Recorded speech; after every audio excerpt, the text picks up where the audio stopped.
टेलीजस्ट review में आप सभी का स्वागत है। अनुपमा सीरियल के ऐसे ही फास्ट, फ्रेश और रियल डेली अपडेट सबसे पहले देखने के लिए हमारे चैनल को अभी सब्सक्राइब कर लीजिए। चलिए शुरू करते हैं आज के एपिसोड का पूरा धमाकेदार अपडेट। एपिसोड की शुरुआत में अनुपमा देखती है कि अंश बहुत दुखी है और खुद को ही दोष दे रहा है कि वह प्रार्थना का सही से ख्याल नहीं रख पाया। परी, ईशानी और राजा अंश को समझाते हैं और कहते हैं कि हमें पता है तुम प्रार्थना से कितना प्यार करते हो और तुम दुनिया के बेस्ट पापा बनोगे। अनुपमा मन ही मन भगवान से अंश और प्रार्थना के लिए दुआ करती है। दूसरी तरफ प्रेम राही से कहता है कि मोटी बा और पापा ने आज जो किया वह बिल्कुल सही नहीं था। राही कहती है कि उनका गुस्सा गलत नहीं था, मम्मी को प्रार्थना को कोठारी हाउस में ही रहने देना चाहिए था। प्रेम कहता है कि पापा ने अपने ही दामाद पर चप्पल फेंक दी, क्या ये भी सही था?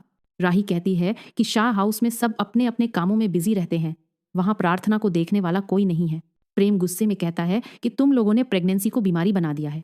औरतें तो प्रेगनेंसी में भी घर और खेतों में काम करती हैं। प्रार्थना कोई पहली लड़की नहीं है जो प्रेग्नेंट हुई है। मम्मी ने सोच समझकर ही वादा किया होगा। राही कहती है कि अगर सोच समझकर किया होता तो मम्मी ऐसा वादा ही नहीं करती। अगर कुछ गलत हो गया तो सारा दोष मम्मी पर ही आएगा। तभी राही को अनुपमा का मैसेज आता है कि तुम चिंता मत करो, मैं अपनी जिम्मेदारी पूरी निभाऊंगी। प्रेम कहता है कि वह एक माँ है और माँ हमेशा सही सोचती है। दूसरी तरफ पराग खुद पर पानी डालता है, जिसे देखकर सब हैरान रह जाते हैं और वह जग फेंक देता है। गौतम गुस्से में कहता है कि मैंने पहले ही कहा था, सख्ती करनी चाहिए थी। मोटी बा भी गौतम की बात से सहमत हो जाती है। गौतम पेपर्स लेकर आता है और कहता है कि किसी भी हाल में इन पर प्रार्थना के साइन करवाने हैं।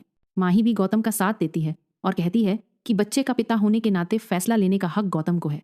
तभी पराग गुस्से में पेपर्स फेंक देता है और कहता है कि मुझे भी अपनी बेटी की उतनी ही चिंता है। वह सबको हिदायत देता है कि कोई भी प्रार्थना से संपर्क नहीं करेगा, उसे किसी तरह का तनाव नहीं देना है, मुझे सिर्फ उसके स्वास्थ्य की चिंता है। तभी पराग को रजनी का कॉल आता है, जिसमें वो बताती है कि सारी लीगल फॉर्मेलिटी पूरी हो चुकी है और कल सुबह चोल तोड़ने का काम शुरू हो जाएगा। पराग खुश होकर कहता है कि मैं कल सुबह मुंबई पहुंच जाऊंगा। अगली सुबह अनुपमा भगवान को प्रसाद चढ़ाती है। तभी प्रसाद हाथ से गिर जाता है और वह घबरा जाती है। तभी जसप्रीत का कॉल आता है और वह रोते हुए बताती है कि आज दोपहर में चोल तोड़ दिया जाएगा। अनुपमा को जोर का झटका लगता है और वह पूछती है कि बिना नोटिस ऐसा कैसे हो सकता है। बिल्डर कहता है कि हमने नोटिस भेजा था, आप लोगों ने इग्नोर किया। तभी बिल्डर एनओसी दिखाता है जिस पर अनुपमा के साइन होते हैं। यह देखकर अनुपमा और जसप्रीत दोनों के पैरों तले जमीन खिसक जाती है। अनुपमा को रजनी की सारी बातें याद आती हैं और वह पूरी तरह टूट जाती है। घबराहट में अनुपमा बेहोश होकर गिर जाती है। दूसरी तरफ रजनी खुशी खुशी नई घड़ी पहनती है और कहती है, अब हमारा अच्छा वक्त शुरू हो गया है।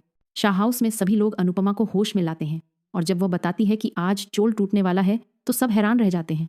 अनुपमा कहती है कि मुझे तुरंत मुंबई जाना होगा। लीला उसे रोकती है और पराग को दिया हुआ वादा याद दिलाती है, लेकिन अनुपमा कहती है कि वहां लोग मुसीबत में हैं, मैं उन्हें अकेला नहीं छोड़ सकती। पूरे घर में बहस शुरू हो जाती है कि अनुपमा जाए या ना जाए। दूसरी तरफ चोल के सभी लोग फैसला करते हैं कि हम घर खाली नहीं करेंगे। सबको समझ नहीं आ रहा कि अनुपमा के साइन उन पेपर्स पर कैसे आए। आखिर में अनुपमा कहती है कि मैं जाऊंगी और 12 बजे से पहले वहां पहुंचूंगी।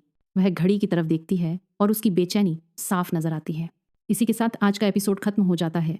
अगले एपिसोड में आप देखेंगे कि चोल में बुलडोजर आ जाता है। अनुपमा आखिरी वक्त पर पहुंचकर उसे रोकने की कोशिश करती है।